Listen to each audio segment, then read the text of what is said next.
Christian Briel, bonjour. En tant que président de l'association Léo Lagrange, un reportage pour l'Orgue Ensemble. Est-ce que vous pouvez nous dire en quelques mots un peu l'histoire de cette association, ses différentes activités, et son actualité et puis son avenir? Bien, d'abord, merci à l'Orgue Ensemble de nous faire participer au reportage sur ces associations. Je félicite l'association de tout le travail qu'elle fait. Alors, quant au club Léo Lagrange de l'Orgue, je pense que c'est pratiquement une des plus anciennes associations, puisque ça remonte à peu près 1985, et que le premier président a été M. Mariani. Il y avait à l'époque 2 ou 3 sections. Ensuite, le club n'a pas cessé de grandir et de faire une soirée qu'on appelait la nuit du cinéma, qui a laissé des souvenirs assez importants dans l'ensemble de la population lorguaise et des membres du club. Vous voyez à côté de moi l'ancienne présidente de Léo Lagrange, qui est Annie Rosello. Il y a eu Philippe Auguste.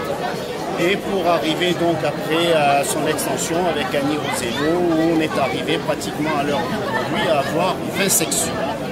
20 sections qui vont de la poterie en passant par le théâtre, les différentes formes de danse et de relaxation, sans oublier même l'atelier mémoire et de l'anglais.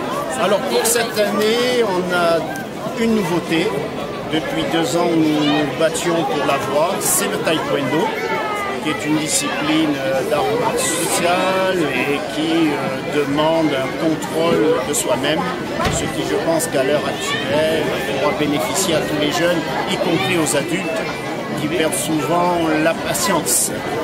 C'est bien vrai. Et combien de membres, je vous coupe, Président? Alors, combien de membres? À l'heure actuelle, 555 membres sur 20 sections. C'est peut-être la plus grosse association lorguaise? C'est la plus grosse association lorguaise. Sans discussion, d'accord. Et donc vous disiez une autre activité? Alors des enfants, on cherche beaucoup à avoir des enfants. D'ailleurs cette année on a essayé, grâce à une très bonne gestion, de diminuer la cotisation pour les enfants en dessous de 8 ans. Et puis, comme nous voulons promouvoir la danse classique telle qu'elle était enseignée et qu'elle est toujours enseignée à l'opéra, nous avons fait aussi un effort sur la danse classique. Voilà ce que nous souhaitons. Par le futur, nous essaierons de développer encore 1 ou 2 sections et de nous impliquer un peu plus auprès de la vie des Lorguais, puisque nous allons, grâce à la section théâtre, essayer de nous faire des poésies à la maison de retraite. Et puis nous allons travailler avec les jeunes de la 3e d'insertion du collège. Voilà, pour lesquels... On a des projets avec eux de création. Pour leur développement en matière de théâtre et de poterie. Donc le credo du club Léo Lagrange, c'est un club de loisirs. On y vient pas comme au Monoprix et on veut qu'il y ait un ensemble de gens qui participent le mieux possible à ces activités. Mais une dernière information, est-ce qu'il y a une assemblée générale? Est-ce qu'il y a des activités prochaines? Alors, il y a bien entendu une assemblée générale. Nous avons essayé de coller à ce que nous demande la loi, c'est-à-dire qu'en général, maintenant, on va la faire vers le mois d'avril.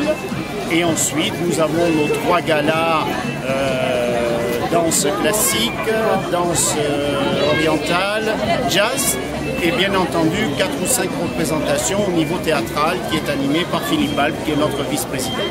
Pour avoir les informations sur ces actions, ces activités, qu'est-ce qu'il faut faire? Alors il faut, quand le téléphone marchera, puisque nous avons changé de bureau, appeler le 04 94 67 98 et passer en tout état de cause au bureau au 1er étage de la maison des associations, qui est le bureau salle 14. Très bien. Il y a une secrétaire qui pourra donner toutes les après-midi les renseignements à l'ensemble des membres ou des futurs membres. Très bien. Bien, merci Christian Briel, Annie Rosello et bon vent pour Léo Lagrange. Merci à vous et bon vent aussi pour votre association.